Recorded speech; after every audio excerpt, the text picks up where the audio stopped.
G'day, welcome to another episode of the Richmond BigFooty Tigercast. I'm your host Michaels, and we're back tonight after a very, very big win on the weekend against the Brisbane Lions. Must admit, didn't see a lot of the game myself due to other commitments, but from the bits and pieces I did see, the boys had a pretty good outing. And with us to talk about the game tonight, as well as a few other Richmond topics, we have a returning guest. He was actually one of the inaugural members on the first podcast, RodneyDangerfield. Welcome to the show. G'day, Michaels. How are you, mate? Good, yourself? Very good, thank you. That's the way. So we already know a little bit about you with how you became a Richmond supporter, but something you feel to sit on with your fun fact is you hit the town and had a few too many drinks with a young David Warner, which resulted in him being sent home. Now, are you directly responsible for that? Yeah, I'm going to claim it. I was in Brisbane. I had a career change in 2008, and I was over in Brisbane doing a recruit course, and he was there. I didn't know who he was at the time. I just knew they were AIS cricketers, and he was pissed most days, to be honest. And he was in the room below me, and I got to know a few of them. And one Saturday, we met up in the pub, and I don't mind a pun on the horses, and him and a couple of other young blokes were asking me, who should we back in this race, you know? And I said, back Apache Cat. Apache Cat can't lose. I was half gut at the time. And they put heaps on it. And it got up. And so that was party time for Dave. And off he went. And he was, pretty big-headed, loud. And that just got out of control. And the next morning, one of the other young blokes met me in the floor. He said, we had a big night. Big day, big night. He said, but Dave's been sent home. So he was sent home from the AIS, and that was the beginning of Dave Warner's trials and tribulations, and it's pretty relevant at the moment, I guess, and he's always been a naughty boy. Well, you can almost say you've set his career up for him. You've done him a favour. Well, I was pretty full of shit at the time because I played a fair bit of cricket myself, and he was telling me how good he was.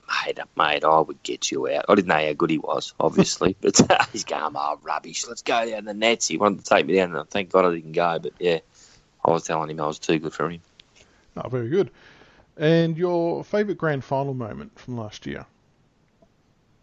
It's pretty hard to pick one, isn't it? Because there were so many great moments, but I think in a funny way, the quarter time was right down in front of me when Jacob, who I know I've got a man crush on Jacob, but when he got the free kick against the lever and he was way out of his range and had that shot and he got into him, I love the way that Towno just said, you know what, mate, grabbed him, and then Josh Caddy, bang, and it was, to me, that just suggested, you know what, they're on today. They're not going to take no crap from these blokes, and I don't think we look back from there.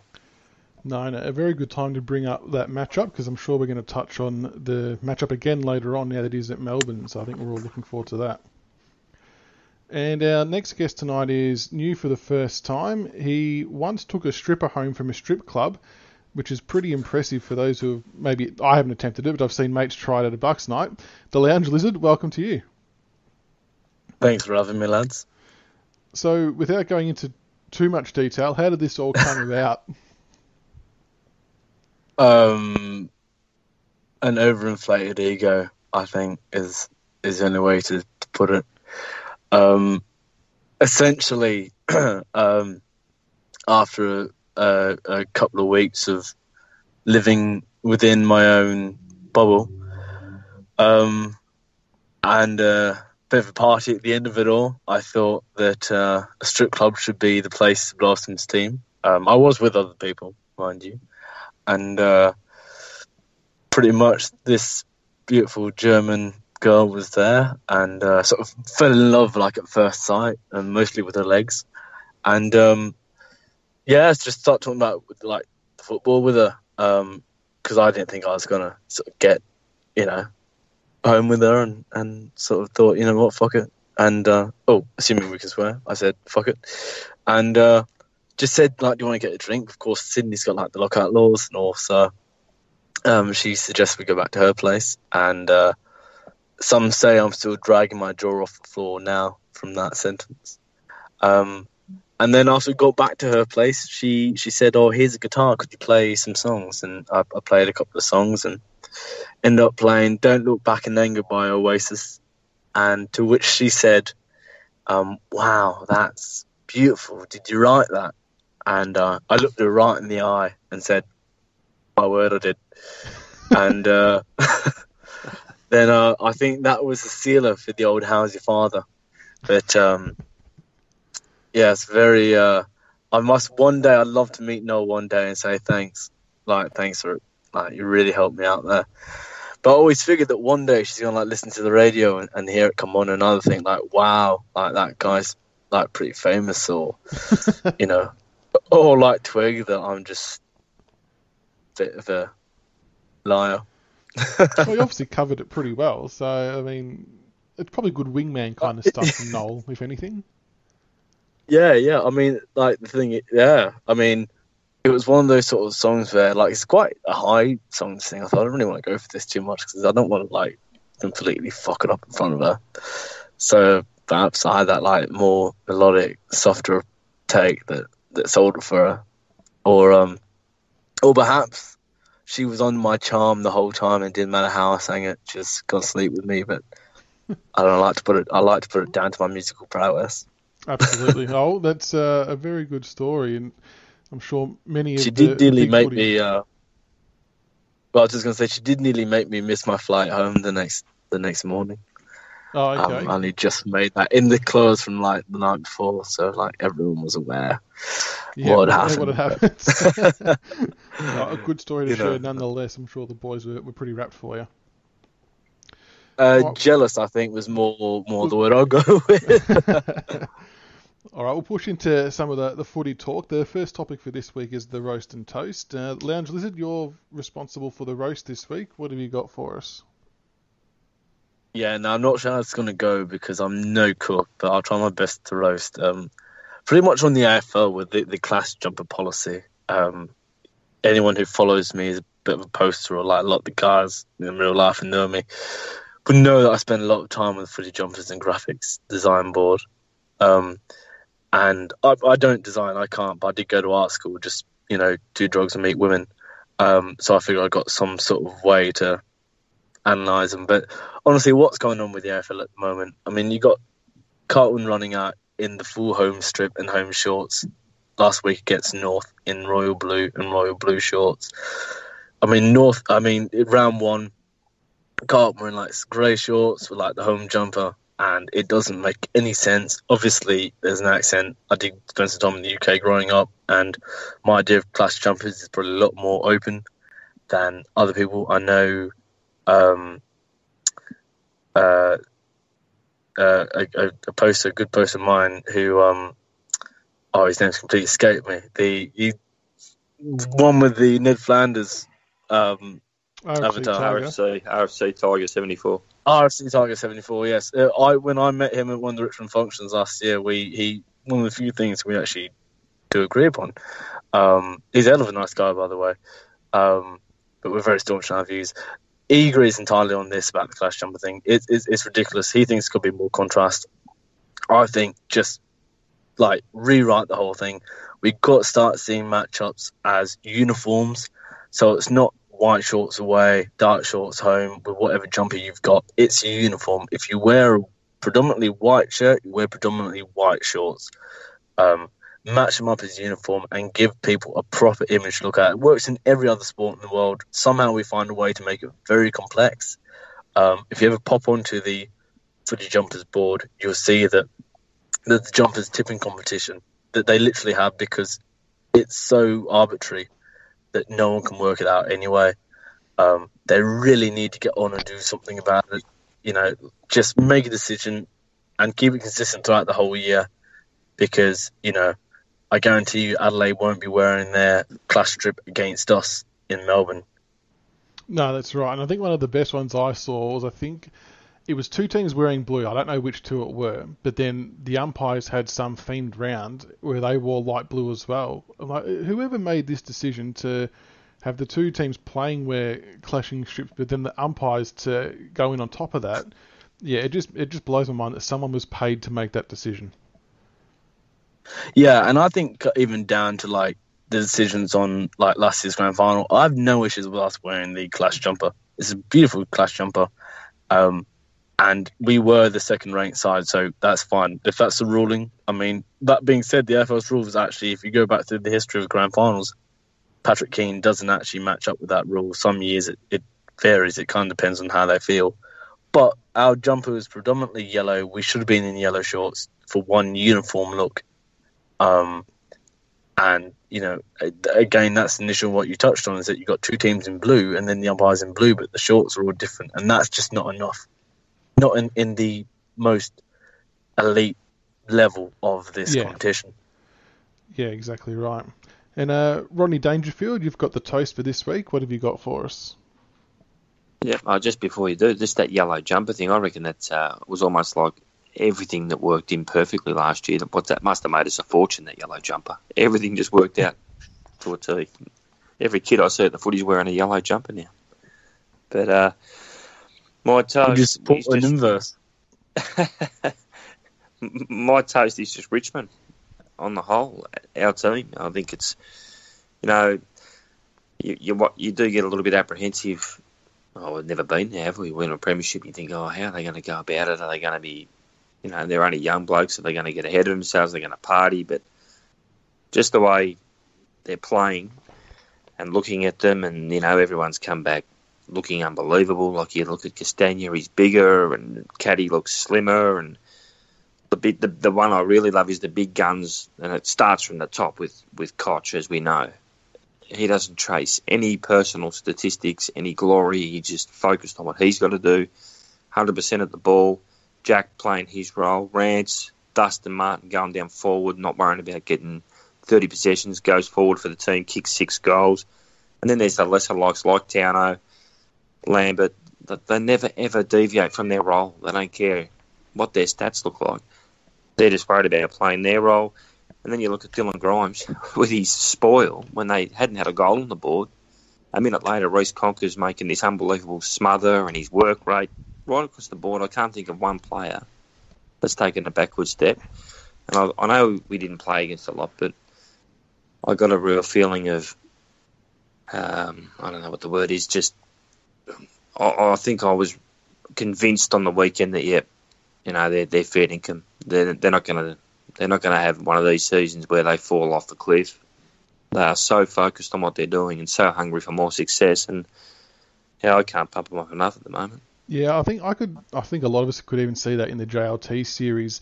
Like you said, a lot of them come back fitter, stronger. They were committed to the contest as ever, even in a JLT match. And yeah, it's really extended into the season proper. And I think that a lot of that comes down to the learnings from what the Bulldogs did after their flag. Obviously, they wanted to make sure that wasn't replicated. But yeah, it is good to see the boys fully switched on in every game that we play. I think we've been pretty lucky as well. I think we're better than last year. I was going to say, I think we've been pretty lucky as well, like before the flag, that a lot of the personal achievements we'd already done. You know, I mean, Jacob won a couple of Colemans. Dusty and Koch obviously won a Brownlow. Dustin's obviously a bit closer to the flag than Cochrans, but, you know, for these players and best and fairest and stuff like that, you know, they've achieved the individual glory in the shit years, and now that, as you're saying, with someone like Koch, you know, he doesn't need to validate that to anyone or get himself in the history books. Now he's done that, so all he wants to focus and all he has to focus on is what's going to get in the flag. You know, I think a lot of people, while the flag's the ultimate goal, there are a lot of players who play for the individual awards. Yeah, and perhaps we've been lucky that our big 4, big 5 have got them, and now their only focus is on, you know, going for the flag, as opposed to, you know, last thing you want to do is go into a Brownlow medal count the week before grand final as a hot favourite when you maybe haven't won it for a couple of years, and the focus comes off the team and onto, you know, will he get that Brownlow this year? Yeah. No, they're all very valid. Good leader too, because everyone's following his lead. Absolutely, and it's contagious, which is evident every time they take to the field. So it's really good. We'll have a look at the Autopsy Thread Play of the Year awards. So these are the totals after round 4. So for the game against Brisbane, the votes went Dusty got 5, Cochrane got 4, Conker got 3, Castagna got 2, and Grimes got 1, which makes the leaderboard in first place Dusty on 15 votes, Cochrane in second place on 9 votes, Caddy in third place on 6 votes, and Alex Rance in fourth place on 5 votes. Really good to see Conker be recognised by the BigFooty posters after, I suppose, a lot of people had written him off a few weeks ago. He did have a good game, or a good second half against Hawthorn, and then obviously carried it into the game against Brisbane. So really good to see the recognition there from the posters. I agree. I think he's been probably fairly maligned throughout his career. It'd be easy to say he's been unfairly done because of he's had injuries, but I think a lot of soft tissue injuries he's had. One was just bad luck, like the first one in that final, but you could argue that others have been repercussions of maybe not an elite set to training standards. He's obviously been overweight in certain seasons, and they lead to soft tissue injuries. It appears that, and not to give too much away in case some people are still working through it, but that book by Conrad Marshall, obviously at the end of last year, does focus in on him, and it seems like something switched a bit for him last year. And after that, he started quite well, got injured again, but really switched on. He looked in everything post grand final, like on the day on the ground, he just looked ecstatic for everyone. Apparently, he just loves the club.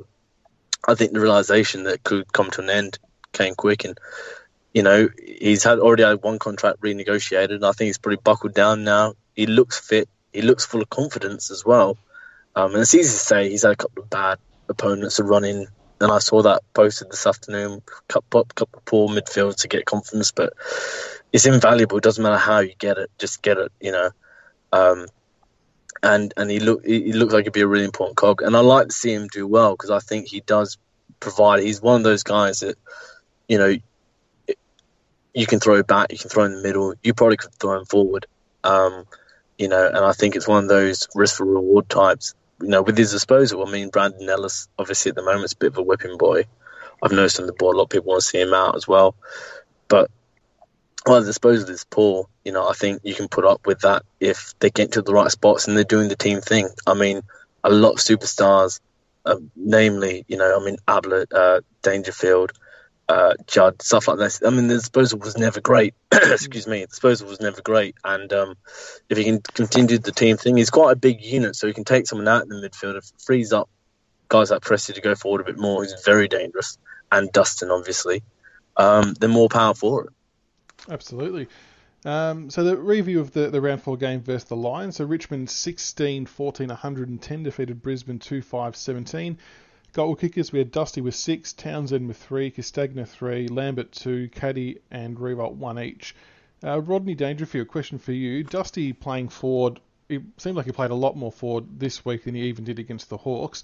Do you think that was by design, or is he a little bit injured, or which one do you think it might be, and how do you think that's taken us to a new level as a team?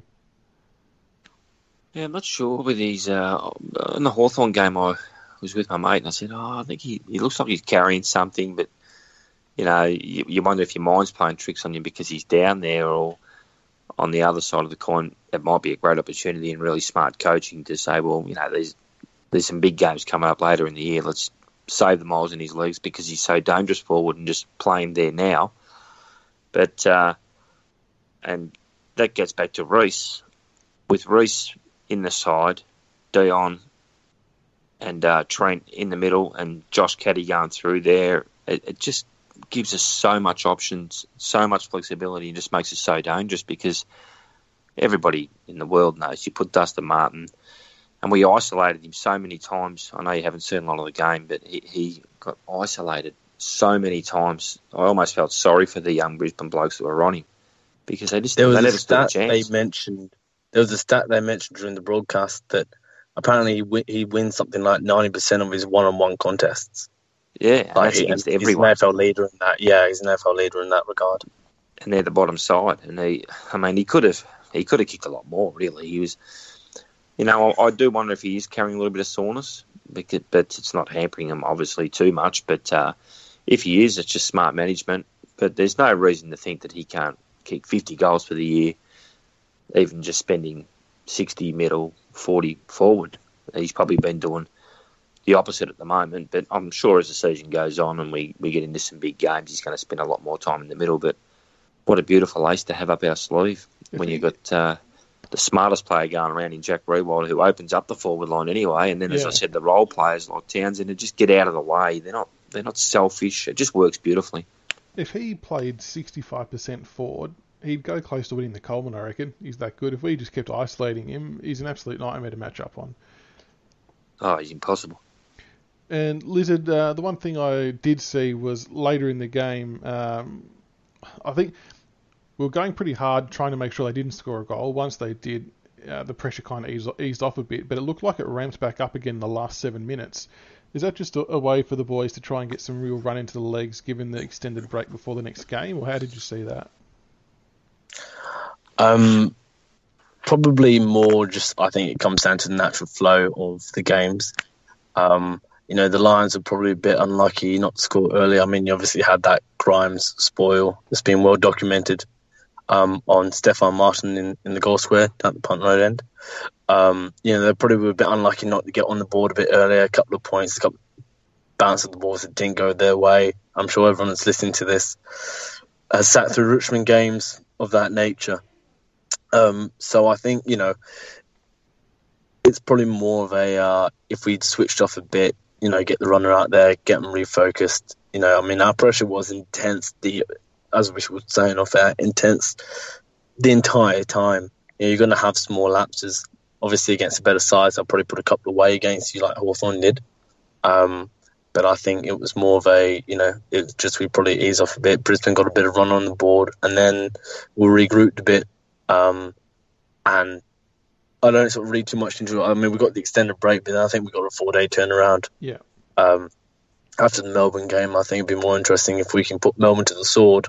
Then I think you'll see us ease up, particularly if they play similar to the way they did against the Hawks on the weekend.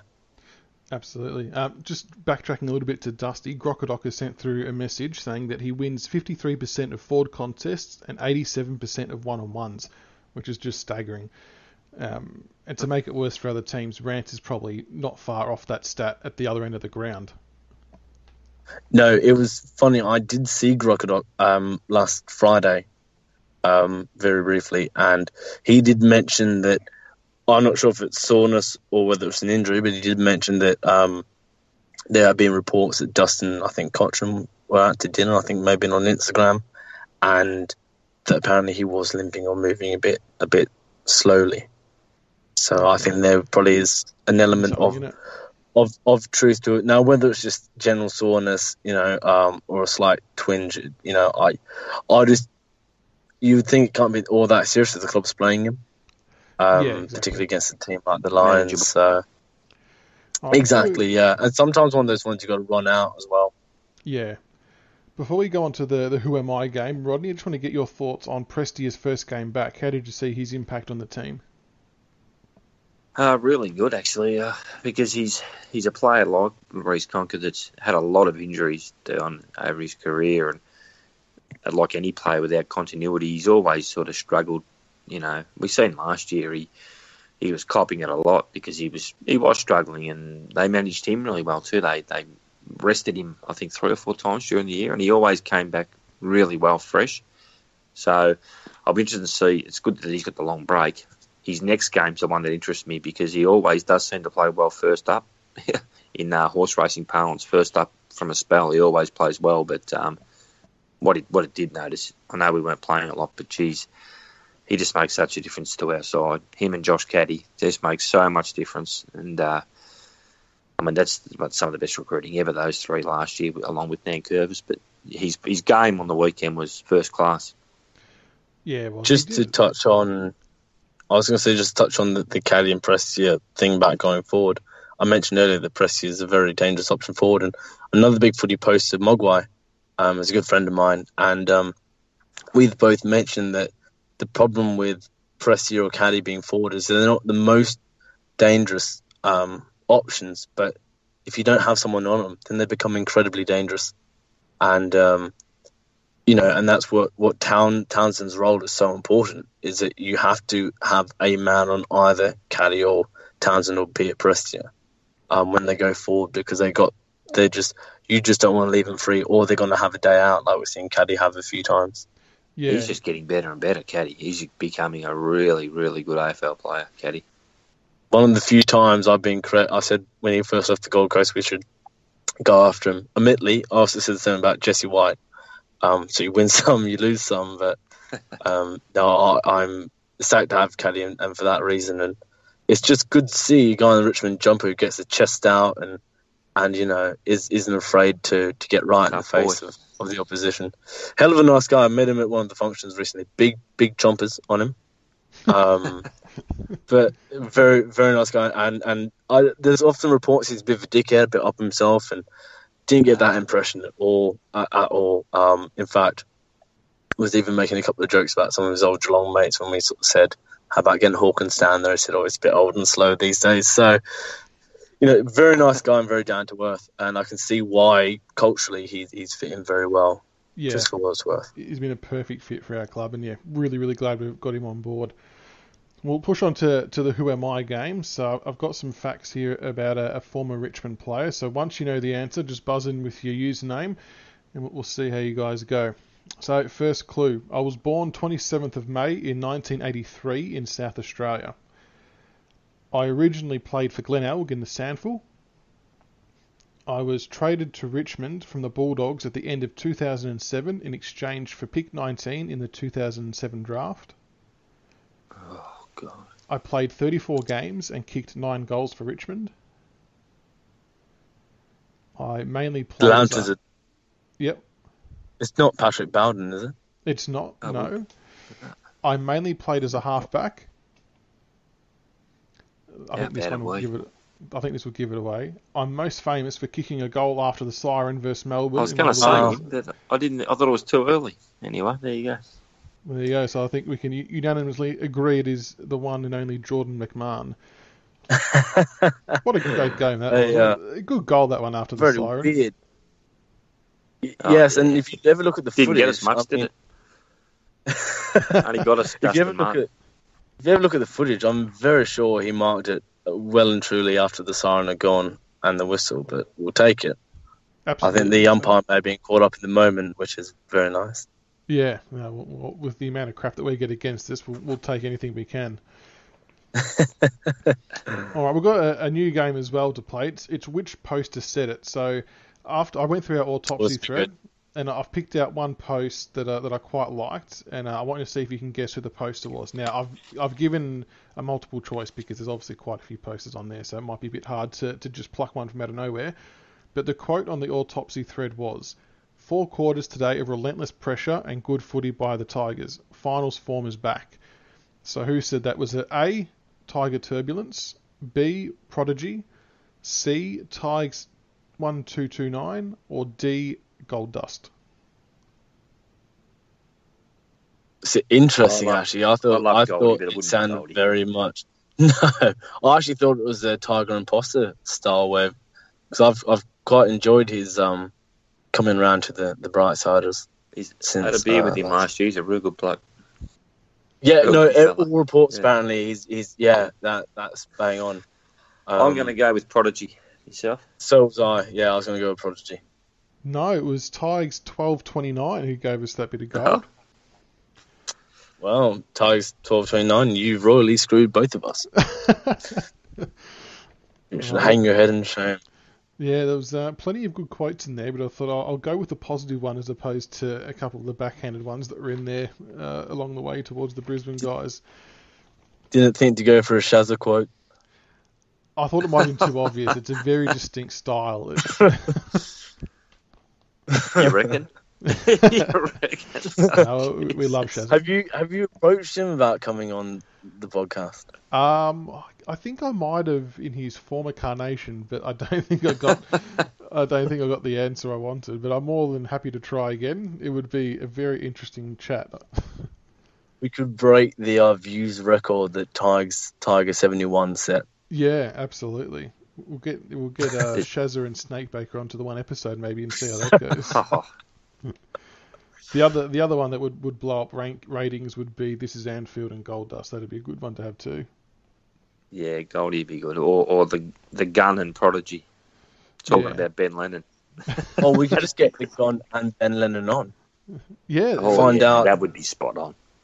Find out, what year he was in high school when Lennon stole his girlfriend. Before we get too carried away, we'll push on to the preview of the round 5 game versus Melbourne. So Melbourne obviously lost to Hawthorn yesterday by 67 points. I saw a bit of that game and they were awful, to put it really politely.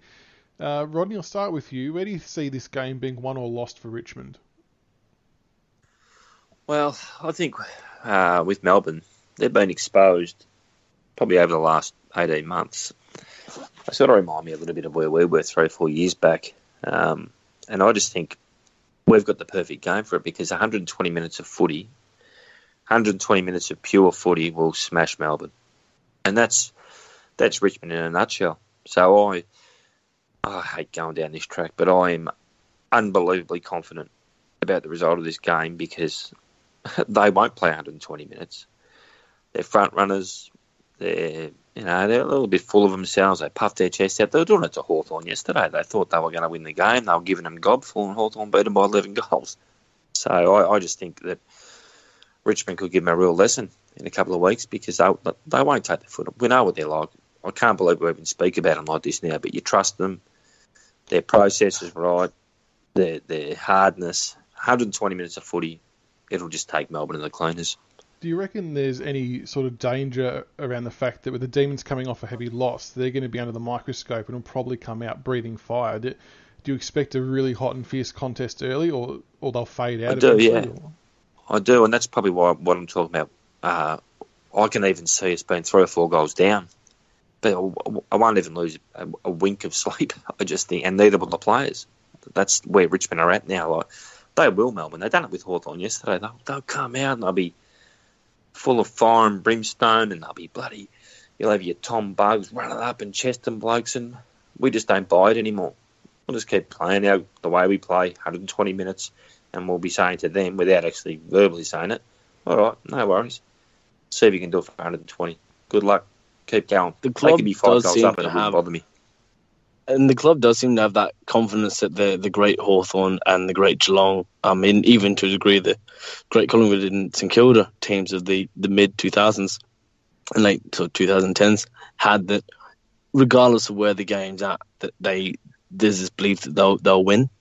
And that's why I agree with you that even if we do get 5 goals down, it wouldn't really, I don't think, would phase anyone, because I think there's this genuine inner belief amongst the squad now that, they'll come back, and particularly with they being second half specialists, I think we saw that against Port last year at Adelaide Oval, that they'll come back, and I agree with you. And Melbourne are the opposite to us too. They could be 5 goals in front. They might be all bluff and bluster, but they'd be shitting themselves because of the way they play. They would be thinking, I hope we don't do it again. And they're so weak. It does get into the head, you're right, yeah. Crocodile has sent through another message that Melbourne are Richmond from 2012. Play good footy at times, but are mentally weak. Do we agree with that? Exactly right. It's exactly what it reminds me of. Very much so. I mean, I'm pretty sure that the end of the road is going to be pretty similar. I can see him being successful at some point, but not yet. Remember, and we were like that. Remember, even our supporters, the players, they thought they were better than we were good, but we weren't that good. And when we faced times of real test, we used to crumble all the time. And it takes time, and Melbourne aren't there yet. And Lounge Lizard, what do you think our main focus needs to be for this week's game? Defence out the pressure out the defence, ideally. Melbourne, with the way that they tend to move the ball, when they get into their forward line, they're not particularly good at locking it down. They play this weird quasi game style that's, I think, almost outdated already. And they're trying to persist with the mix between our sort of all-round pressure and a web, like Eagles' web. And you particularly see that in the way they set their defence up. I mean, it's not so important for our smalls, but I think for our tallest and stuff like that, wouldn't surprise me if Nate spends a lot of time forward for this reason, to expose it. But their forwards also set up in a web and then try and apply the pressure when we get the ball. But with the way we intercept, I mean, Asprey's become a solid one-on-one marker. Everyone knows that Rance is a brilliant intercept. Vlosten's become great at intercepting as well. If they set up and put the high ball in, we'll have a field day chopping it off. And I think the pressure's got to be in the defence. We just got to keep cutting it off, and make them start to second guess their own game plan, and then try and approach the game with maybe something that they're not comfortable with, and the way to, I think, get around our our back line particularly is very quick handballing game in, which is where I think St Kilda did very well with us last year in that game. They beat us. They kept the ball low. They kept it moving. And it's not a way that Melbourne play. And if we can force them to play in a way they don't want to play, then we're going to carve them up and take them down. And once we get a couple of goals, as we were saying before, their heads will drop. And I see it playing perfectly into our hands. I think them play their natural game plan will play perfectly into our hands. And with that, there's going to be some pretty key matchups along the way. Rodney, I'll get your thoughts on the first one, which we sort of mentioned at the top of the show. Jacob Townsend versus Jake Lever, which is a replay matchup from the grand final. How do you see that one playing out? Well, Towno's pretty predictable with what he'll do, and that's what we love about him. He just does the same thing. He never drops his focus. He'll do his role 100%. But it's going to be interesting because when he performed the role on Lever in the grand final last year, Lever was in pretty good nick. And he still played a decent game. But he's struggling at the moment. So I'm glad it's Jacob playing on him because, if you sort of look too far ahead, you could see how Lever's playing and think, he's not going that well. I could probably get away with doing this and that, but he won't. He'll just focus on, he knows. He's probably 20, 21, 22, picked in the side. He has to perform his role every week, otherwise he's going to be out in his arse. So I think Jacob... And we've seen it already this year. We've seen it already this year with Bolton. Bolton. Didn't perform the role. Lloyd, they played okay, Lloyd, when Higgins they came in. As well. Yeah. So the selection pressure is certainly there. So it's going to be a tough day for Jake Lever, I think. It is, and your point's true about he was in a lot better form in Adelaide than he is at Melbourne, and I think that's largely because over in Adelaide, he was pretty much the third defender, so he had a pretty good support system around him, but now at Melbourne, for the time being anyway, he's the main man. And intercept marking, he's pretty decent at. But one-on-one this year, he's been awful. And if we get half the chance, I'd be isolating him with Dusty deep because he will shit bricks and Dusty would be a chance to kick another 6 on him, I reckon. Oh, for sure. But whether or not, whether they'd send him to him. But you're right, because he has to, he gets a lot more isolated at Melbourne, whereas Adelaide, they sort of played like we did and stay connected as a defence, whereas Melbourne seemed to struggle to do that. Yeah, and the Lounge Lizard, Dion Prestia versus Nathan Jones. Prestia's second game back in the team. Nathan Jones, I think, is one of the benchmarks for Melbourne in a lot of ways, being their captain. He's going to be fired up for the clash after the poor performance. How do you see that matchup shaping out? It's a really interesting one because I think Jones is someone that you have to keep an eye on, but you don't have to necessarily put a hard tag on. And I think to a degree they probably view Prestia the same. You want to just be aware of what he's doing, but you probably don't want to tag Prestia. If you're going to tag anyone, you're probably going to go for more of the Kane Lamberts and stuff like this. Try and shut us down from the outside, or even maybe a Trent Cotchin or someone try and stop him from getting in, or perhaps a Jack Graham, even for the same reason. So it's a really interesting matchup, and I think you'll see him start on each other a lot in contests, like some throw-ins and ball-ups and stuff like that. But I think when the game goes, I would not be surprised to see Prestia try and drag him away from the contest and probably often get a lot of uncontested ball. I think we'll see Prestia have a lot of uncontested ball, and particularly forward and on the wings. I think Jones he's a very in and under player, but I think we'll try and catch him on the counter, and wouldn't surprise me if someone like you saw Conqueror and Graham pick him up in gameplay and then press to sit on him in the as I was saying, in the stoppages. Unfortunately, Graham's has been rubbed out, but Presti is really good from his separation at the stoppages, so I think you're right. He might get a lot of uncontested ball, which might make Jones feel a lot more accountable, which would be a big win for us. Rodney, the other one I want to talk about is David Asprey versus Jesse Hogan. Hogan, I think, has posed a big problem for us in the past. We obviously saw him when he got a hold of Rance all those years ago, but these days he seems to be a lot more mobile, playing up the ground more. He's getting 18 to 25 touches a game as a bit of a link-up man. How do you see it playing out? I mean, Asprey probably won't stay with him the whole time, but if he's deep in the 50, is Asprey the matchup for him? I think Asprey's definitely the matchup, but you're right. He is one that he's actually playing pretty well, Jesse Hogan, and looks like he's got himself a bit fitter, and he is moving around the ground a fair bit. I think Dave's the right matchup for him now. But as you say, if he covers the Ks, he might have to work in tandem, or rely on some defensive support. But I think he's definitely the matchup, and he's just one of those players. Asprey, whoever he goes to, you feel pretty good nowadays. He just goes there and you think, oh well, he'll do the job. It wouldn't surprise me. That's our whole defence now. You just feel safe. It wouldn't surprise me if Hogan went up the ground, if we even let Asprey drop off, and we pick someone else up that leaves Rance as completely spare man in that defence, as I said, particularly with the web that they set up with. Because, no one would care if Hogan had 30 disposals and 20 of them were kicks if they were up on the wing. Exactly. That's right. The dangerous aspect is if they manage to lock in one-on-one in the forward line, or give him space in the forward 50. Much rather than getting it up the ground, wouldn't you, than do. Yeah, for sure.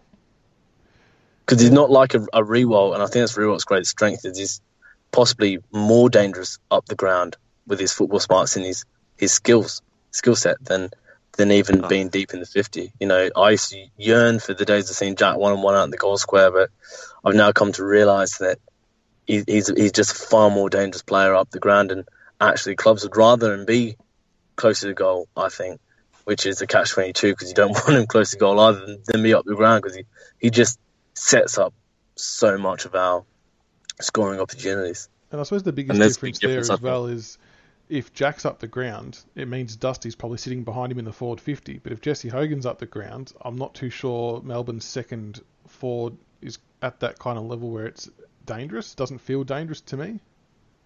No, and Goodwin seems to be very apprehensive of playing a second tour. Wiedemann, who I do rate, hasn't got a look in. Pedersen can't get a look in. Gawn clearly is evidently, his stats show that his goalkeeper from 30 metres out are appalling, and he's backed it up 2 out of 4 weeks. So they don't have the other option, or they're not willing to play another forward option down deep, which means they have to leave Hogan forward. But leaving him deep forward, as I said, opens him up for the web, and against a side like us, who are just brilliant intercepting, and rebounding defenders, it's you're asking for trouble. Unless we're off and they're on, then I think that's going to be the difference, really, and that's why I think, as we said earlier, it could become quite a blowout. And the last matchup I'll ask about, Rodney, is Jason Castagna versus Michael Hibberd. Hibberd seems to be their main playmaker from the back half, from the ground, so he likes to wrap around the players who take a mark and really start their offensive drives. Do we have to keep a close eye on him, and is Castagna the man to do it, given his recent form? Yeah, it's a hard one, because Hibberd does, all their drive does come from him, and Jason does play a really good defensive role, and as a forward, but he's really playing a really good attacking role this year too, and we sort of don't want to rob Peter to pay Paul in that regard, and have him chasing Hibberd all over the park and take that attacking element away from us. So again, that might be a little bit of a tandem job as well, because Hibberd does run a lot, and I know Castagna runs a lot, but you don't want him chasing him up and down the ground all day as well, and you've got Dan Butler that can do that as well, and that might be a little bit of a tandem role there, or even a Jaden Short or something like that, but just he's someone that has to be watched very closely, though, because if you let him off the leash, he really sets him up. Would you bring Higgins back in to replace Graham to try and play on? Yeah, that might be an option too. On Hibberd, because Higgins is so full of energy that Hibberd would have an eye on him, because he would be very unaccountable, because you actually for a guy who's only played one game, you don't know what you're going to get from him. So you have to pay a little bit more attention to him in case he gets off the leash. I mean, it could work the opposite way as well, but I think certainly Hibberd would be a bit more conscious of someone that he would be less aware of.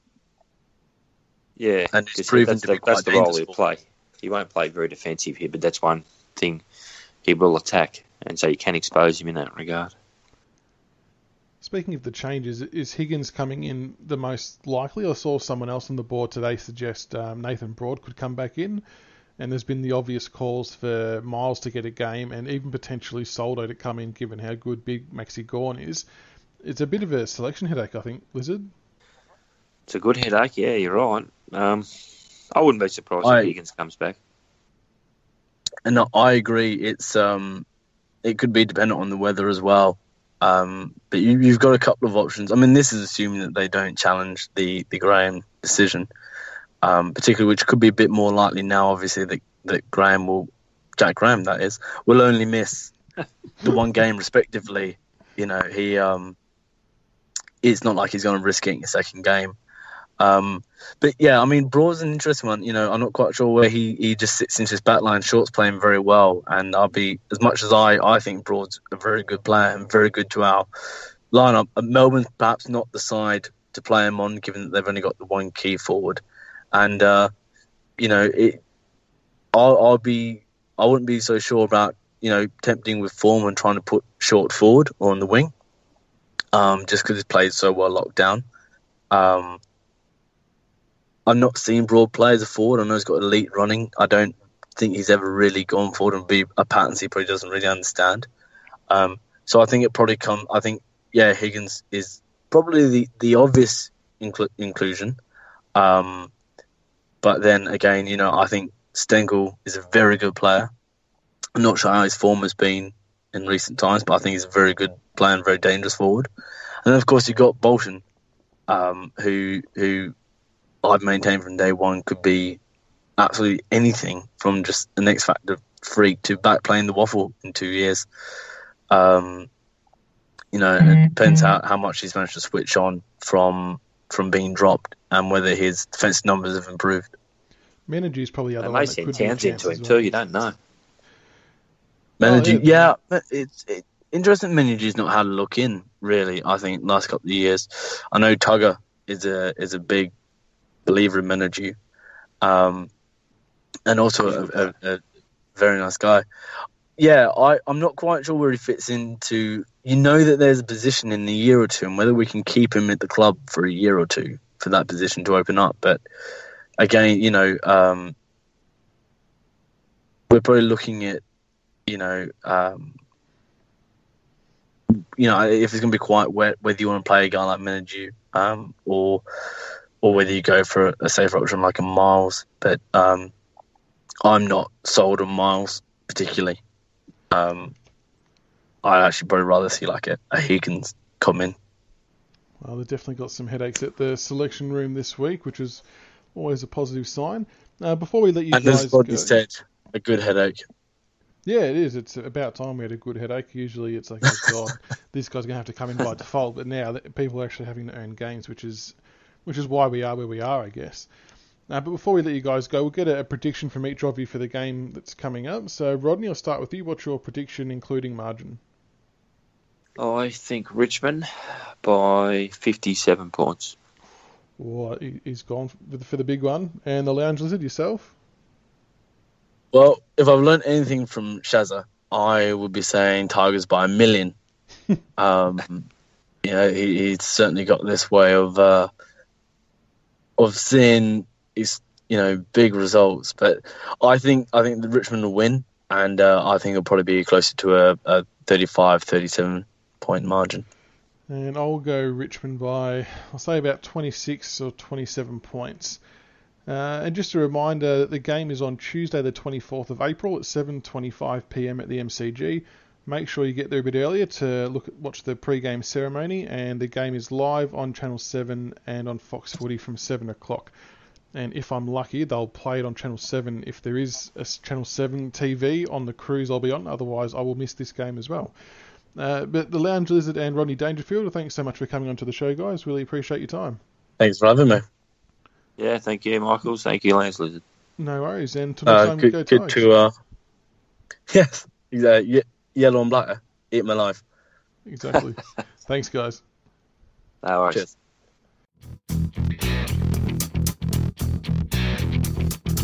Thank you for listening to another episode of the Richmond BigFooty Tigercast. Be sure to subscribe to the podcast on iTunes and YouTube so you can follow all the roast and toast, the reviews and previews, and all topics Richmond. Also keep an ear out for our special episodes of interviews with past players. Go Tigers.